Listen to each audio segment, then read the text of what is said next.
જૂના ડીસા વાસણા રોડ ઉપર રેતી ભરીને દોડતા વાહનોને બંધ કરાવવા માટે 8 ગામના ગ્રામજનોએ ભેગા થઈને બેઠક યોજી આંદોલનનો રણશીંગો ફૂંક્યો છે।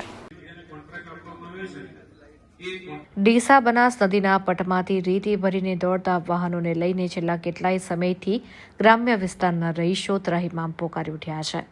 સરકારની તિજોરી અને અધિકારીઓ પોતાના ખિસ્સા ભરવા માટે સ્થાનિકોના જીવ જોખમમાં મૂકતા વહીવટીતંત્રના અધિકારીઓ સામે ભારે આક્રોશ જોવા મળી રહ્યો છે।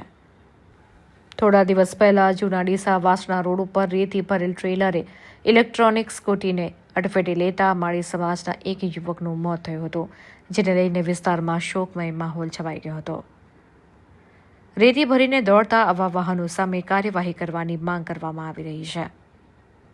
ત્યારે ડીસા તાલુકાના જૂના ડીસા વાસણા સહિત આસપાસના 8 ગામના ગ્રામજનોએ એક બેઠકનું આયોજન કર્યું હતું, જેમાં મોટી સંખ્યામાં ગ્રામજનો ઉપસ્થિત રહ્યા હતા અને રેતી ભરીને દોડતા વાહનો નહીં દોડાવવા દેવાનો નિર્ણય લેવાયો હતો। ત્યારે 26 તારીખે જિલ્લા કલેક્ટર અને ધારાસભ્યને આવેદનપત્ર આપી રજૂઆત કરવામાં આવશે તેવું નક્કી કરવામાં આવ્યું છે। વહીવટીતંત્ર દ્વારા રેતી ભરીને દોડતા આવા વાહનો બંધ કરાવવામાં નહીં આવે તો ગ્રામજનો પણ હવે લડી લેવાના મૂડમાં જોવા મળી રહ્યા છે। જૂના ડીસાથી જાબડિયા જતા માર્ગ પર નવીન ડામર રોડ બનાવવાની કામગીરી હાથ ધરવામાં આવી છે, જેમાં કોન્ટ્રાક્ટર દ્વારા ચોમાસાની ઋતુમાં જૂનો રોડ ખોદી નાખતા ઠેર ઠેર ખાડાઓનું સામ્રાજ્ય ફેલાયેલું છે, જેને લઈને પણ રોજબરોજ અવરજવર કરતા વાહન ચાલકો અકસ્માતનો ભોગ બની રહ્યા છે અને જેને લઈને પણ સ્થાનિકોમાં ભારે આક્રોશ છવાયેલો છે। ત્યારે તાત્કાલિક અસરથી નવીન રોડની કામગીરી જલ્દીથી પૂર્ણ કરવામાં આવે તેવી સ્થાનિકો દ્વારા માંગ કરવામાં આવી છે।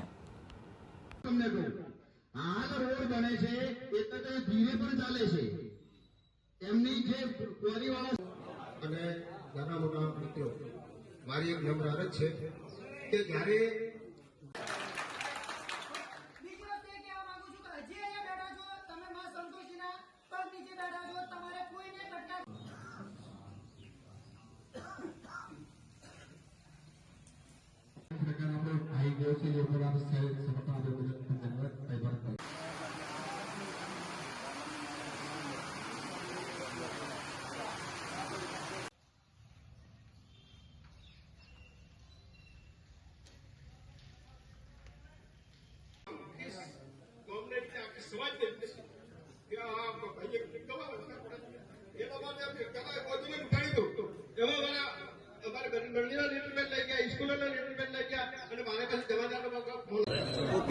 આજે ડમ્પરો બંધ કરવા માટે અમે જૂના ડીસા સદરપુરના બધા જ ગ્રામજનો ભેગા થયા અને બહુ બહોળી સંખ્યામાં પધાર્યા। અમારી એક જ માંગ છે કે ડમ્પરો બંધ થવા જ જોઈએ, ડમ્પરો ચાલવા જ ના જોઈએ।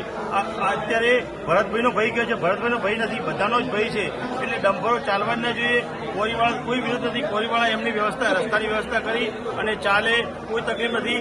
તારીખ 26 તારીખે અમારે કલેક્ટરશ્રીને અને ધારાસભ્યને આવેદનપત્ર બી આપવા જવાનું છે, એટલે બહોળી સંખ્યામાં બધા પધારી અને આ ડમ્પરો આ રોડ બને કે ના બને અમારે ડમ્પરો ચાલવા રોડ પર જોઈએ જ નહીં।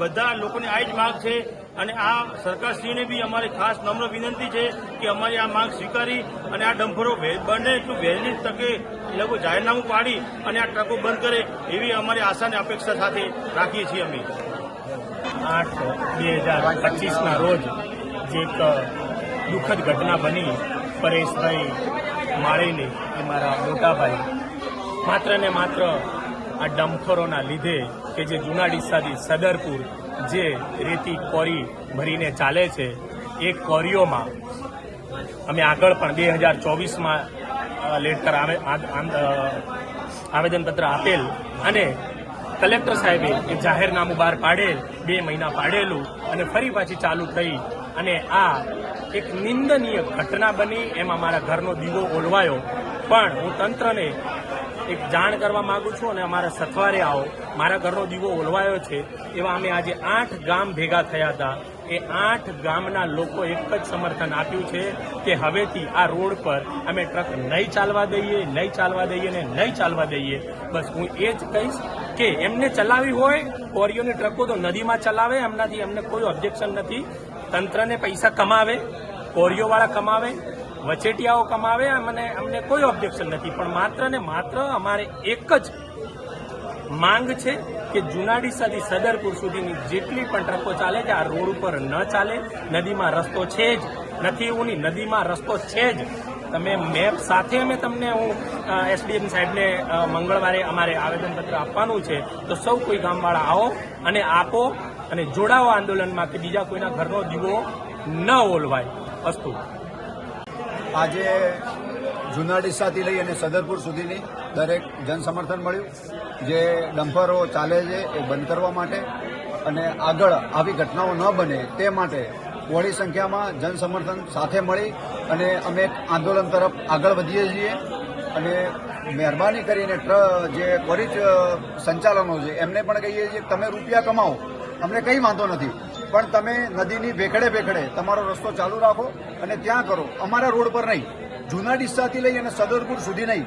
મહેરબાની કરી અને ક્વોરીવાળા પણ આ આંદોલનમાં અમને સમર્થન આપે એવી અમે દરેક ગામજનો એવી એમના જોડે પણ આશા રાખીએ છીએ અને સરકાર જોડે પણ.